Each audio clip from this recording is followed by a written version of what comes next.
Baru-baru ini, pejabat Amerika tengah disibukkan oleh TikTok. Tampaknya para anggota Kongres di Amerika mulai melupakan pekerjaan mereka. Kini mereka sibuk mempersoalkan TikTok sebagai masalah ancaman keamanan.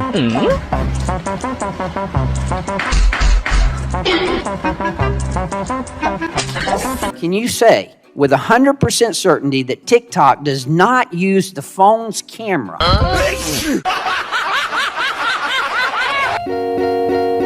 Bagaimana TikTok menjadi bencana bagi Amerika? Apakah negara ini sudah kehabisan bahan untuk dijadikan propaganda?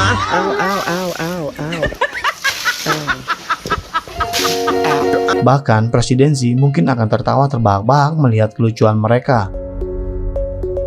Ini semua menunjukkan betapa Amerika Serikat sangat takut pada apapun yang berbau China. Melihat kelucuan ini, tidaklah berlebihan jika kita mengatakan bahwa para pejabat dan politisi di Amerika Serikat tidak begitu peduli pada inflasi, kemiskinan, pengangguran, dan kesejahteraan rakyatnya.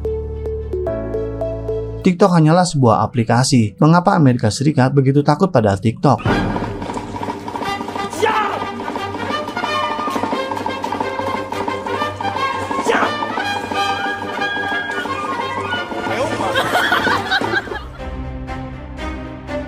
Dan di episode kali ini, kita akan membahas bagaimana para pejabat dan politisi di Amerika Serikat telah mengesampingkan pekerjaan mereka, dan bagaimana TikTok telah menjadi mimpi buruk bagi mereka.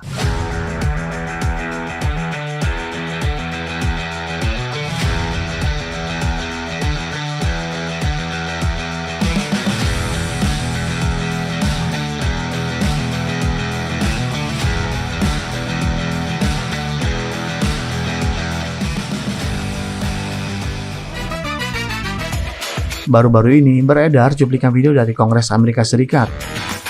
Terlihat seorang pria China berada di sebuah kongres anggota Dewan Senat Amerika Serikat. Pria ini adalah CEO TikTok. Beliau adalah warga negara Singapura kelahiran China, dan karena itulah sehingga anggota Parlemen Amerika Serikat merasa curiga. Dalam beberapa bulan terakhir, pemerintah Amerika Serikat tengah disibukkan untuk melarang TikTok. Gedung Putih menyatakan bahwa TikTok adalah ancaman terhadap keamanan nasional Amerika. Hal ini tentu membuat jutaan orang Amerika menjadi bingung, karena bagaimana mungkin satu aplikasi ini menjadi ancaman keamanan nasional?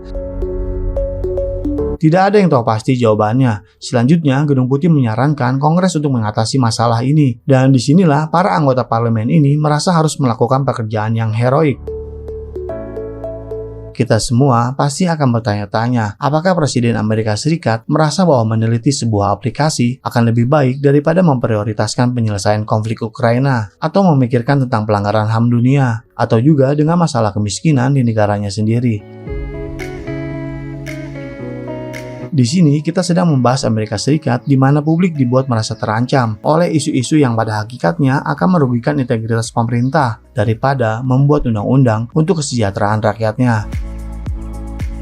Akan tetapi mereka mengesampingkan semua pekerjaan mereka dan menganggap TikTok sebagai bom nuklir. Itulah sebabnya hingga CEO TikTok diperintahkan untuk menghadap Kongres guna menjawab semua pertanyaan anggota Kongres. Perlu diketahui juga bahwa selama ini pemerintah Amerika Serikat telah secara resmi mengumumkan bahwa TikTok adalah aplikasi yang memata-matai orang Amerika. Ini sebuah tuduhan yang tidak mempunyai bukti. Sebelumnya, pemerintah Amerika Serikat bahkan melarang TikTok untuk di-download di perangkat yang dikeluarkan pemerintah. Ini semata untuk menunjukkan bahwa aplikasi TikTok adalah sesuatu yang menakutkan. Having Huawei technology in your infrastructure, we've gone all over the world and we're making real progress getting that out. We declared ZTE a danger to American national security. We've done all of these things with respect to Chinese apps on people's cell phones. I can assure you the United States will get this one right too. Ketika sesi pertanyaan dimulai, ada satu kejanggalan di mana CEO TikTok tampak sangat ditekan. Setiap kali beliau coba untuk menjelaskan dan menjawab salah satu anggota Kongres, maka anggota Kongres lainnya akan menyelanya. Limit it as much as possible, more than what you're doing now. We invest a significant amount in our content moderation work. I shared that number in my written I know testimony. you're investing, Yes. but what steps are you taking? Congressman, I'm reiterating the commitment. Okay. Internally, in all my priorities, which is public to my employees, Okay, this safety has always been a priority. This company is a picture-perfect example of why this committee in Congress needs to take action immediately to amend Section 230. Anything that involves U.S. user data, Congressman, is in Project Texas, as we talked about, stored by default in American soil by an will American be, company. but currently there is shared technology or interconnected. Di sini terlihat jelas bahwa Kongres sepertinya tidak ingin CEO TikTok ini untuk menjawab. Mereka hanya ingin CEO TikTok ini menerima bahwa TikTok adalah aplikasi mata-mata. Tampak sekali bahwa CEO TikTok ini diperlakukan dengan tidak baik hanya karena dia keturunan China. Ini bukan hanya tentang Kongres Amerika Serikat, tetapi bagaimana Amerika Serikat takut pada satu orang yang telah datang untuk menjelaskan semua pertanyaan. Tetapi yang terjadi hanya anggota Kongres yang berbicara, seakan mereka lupa bahwa CEO TikTok ini datang ke sana untuk menjawab pertanyaan, bukan untuk mendengarkan semua kesalahan yang dilontarkan. Tetapi mengapa Amerika Serikat sampai melarang TikTok? Karena aplikasi TikTok adalah aplikasi yang tidak dapat dikendalikan oleh pemerintah Amerika Serikat, dan itulah masalahnya. Amerika Serikat terkenal memiliki kebiasaan untuk mengendalikan segala sesuatu, dan fakta bahwa hanya ada 6 perusahaan media di Amerika Serikat yang menguasai dan mengontrol 90% media di Amerika Serikat untuk mencuci otak orang Amerika. Dan kami juga telah menayangkannya di episode yang lalu. Pemerintah Amerika Serikat membiayai perusahaan-perusahaan media ini menggunakan trik psikologi halus dan serempak untuk membuat propaganda. Akan tetapi, TikTok tidak dapat dikendalikan, sehingga Amerika Serikat tidak dapat meminta TikTok untuk tidak menunjukkan hal-hal yang melawan Amerika Serikat yang selama ini selalu disembunyikan di media arus utama mereka. Ketika Amerika Serikat tidak dapat mengontrol segala sesuatunya, mereka akan mengakhirinya. Itulah mengapa TikTok disebut sebagai ancaman keamanan nasional. Opsi yang disajikan oleh pemerintah Amerika Serikat dan anggota parlemen adalah TikTok dijual ke perusahaan Amerika. Asumsinya, TikTok bisa berdiri sendiri dan tak lagi dituduh Amerika Serikat sebagai antek China. Bagaimana ketika salah satu platform media sosial terbesar diminta untuk dijual? Ini tampak seperti pemaksaan.